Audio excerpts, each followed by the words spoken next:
WNBA Commissioner Kathy Engelbert comes out and denies what we all see. All of us see it. The players see it. The coaches see it. The fans see it. The damn parking lot attendants that's standing outside of the venues, that's not even in the arenas, can see it. That there's a major referee issue with the WNBA. Now, we know WNBA Commissioner Kathy Engelbert pretty much is not a fan favorite. She's been quiet in most parts. She's looked upon as being a fraud.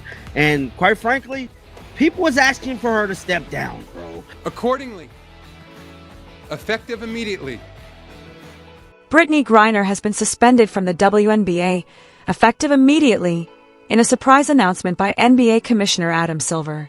While details remain limited, the decision follows an internal investigation into alleged conduct that, according to Silver, compromised the integrity of the game. Griner, a longtime face of the league and Olympic champion, had been central to the WNBA's growth, making the lifetime ban a shock to fans. Some speculate deeper league issues may be involved, with attention also turning toward Commissioner Kathy Engelbert, but official statements have focused only on protecting the sport's fairness and credibility. Once celebrated as the face of the WNBA, Brittney Griner's career soared with viral dunks, Olympic gold, and major endorsements, but in recent years her legacy took a sharp turn. Reports of on-court clashes, friction with teammates, and questions about her conduct grew louder, leading to a league investigation. According to public reports, that probe examined patterns in officiating and competitive integrity, ultimately prompting leadership to end her WNBA career. While the official reason remains focused on protecting the game's fairness, many note that stars rarely fall alone, raising questions about the league's oversight and the systems that allowed her influence to grow unchecked. According to public reports, the investigation uncovered concerns about potential favoritism, with claims that Brittney Griner may have had influence with certain referees and league officials. The fallout was swift. Some officials and executives quietly left their positions, and Griner's standing in the league collapsed. The revelations also raised questions about how long the alleged issues had persisted, and who within the WNBA might have known.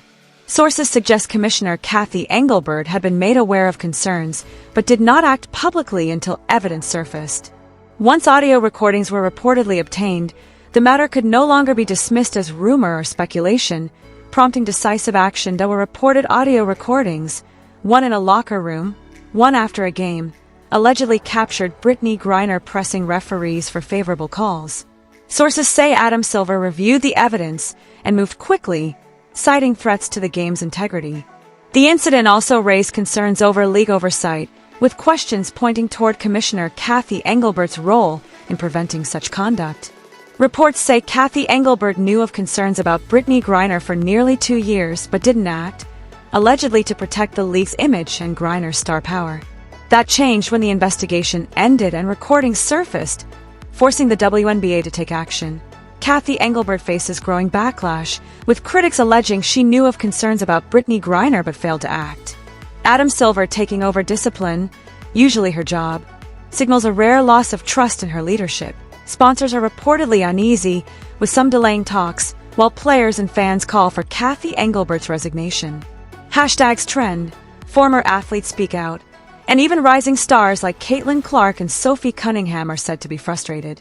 Critics argue Engelbert not only failed to stop potential corruption, but may have enabled it, a crisis the WNBA may struggle to survive under her leadership. Caitlin Clark and Sophie Cunningham told investigators about suspicious officiating in games against Brittney Griner's team. Hearing an alleged recording of Griner pressing referees, Clark was reportedly stunned. Their testimony helped give Adam Silver the support to act. Clark and Cunningham are hailed as heroes, but new reports allege the league ignored sensitive eligibility questions about Griner to avoid backlash and protect its image. With Griner banned, suspicions grow and sponsors pull back.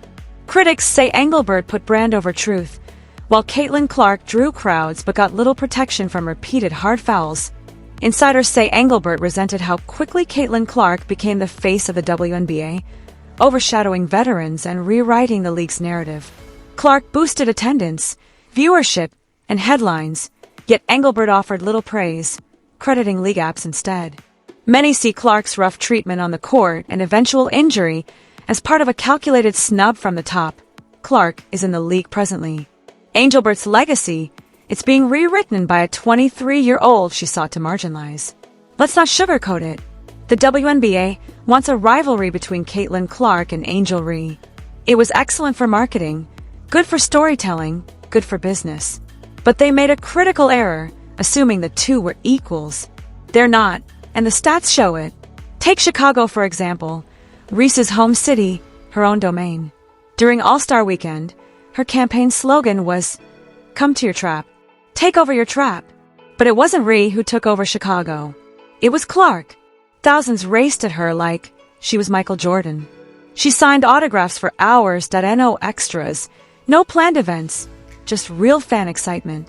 It was chaos. Meanwhile, Reese's scenes appeared contrived. A few of extras. No excitement, no crowd. And it didn't end there. Ticket prices in Chicago surged when Clark was supposed to perform. After her injuries, prices plunged. 393 tickets decreased to $7.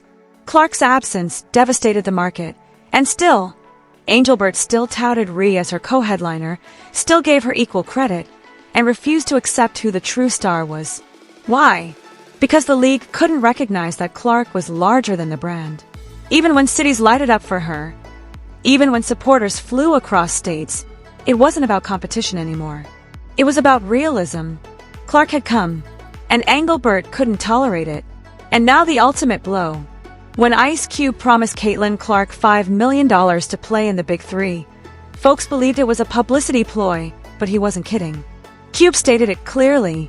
Clark unlocks millions. Sponsors follow her. Fans follow her. She produces value simply by turning up. But when asked about Angel Ree, Cube kept it straightforward. We didn't see the same return. Translation, it's not personal, it's business. This isn't just one rapper making an impact. This is a mirror of the market. Clark is the company, and everyone knows it except presumably Kathy Angelbert. While Angelbert clings to spoof tales and legacy identities, the rest of the world is growing around Clark. She is the attraction. She is the brand. And she doesn't need Angelbert's permission to prove it. Even after being battered, snubbed, and sabotaged, Clark still leads the league in impact, influence, and star power, and now she's got a $5 million mic drop to prove it. If Angelbert won't embrace the future, she'll be left in the past. Because this isn't just about basketball anymore. It's about a broken system being revealed one foul at a time. So here we are. Griner's gone. Clark's still standing, and the WNBA feels like it's at a crossroads. This isn't simply about one guy being disqualified or one game turning chippy. It's about a trend where the league appears to defend the loudest voices and dismiss the ones really bringing people through the doors. And one name keeps popping up behind the scenes, Kathy Angelbert. She's not making hard fouls or yelling trash on the court, but her impact, it's there in the silence, in the officiating, in the way Clark continues being attacked while the league remains silent. You can feel it building.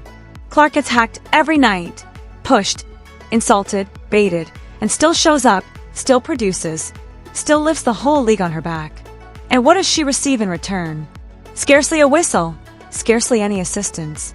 At some point, people start asking questions. And once fans start noticing the pattern, they don't unsee it. This isn't only about basketball anymore. It's about respect, it's about leadership. And it's about whether the league is going to defend what's growing or protect what's wrong. Because if things keep going like this, it's not just Griner who's out. It's the whole system that's going to burst wide open. And we'll be right here observing every action.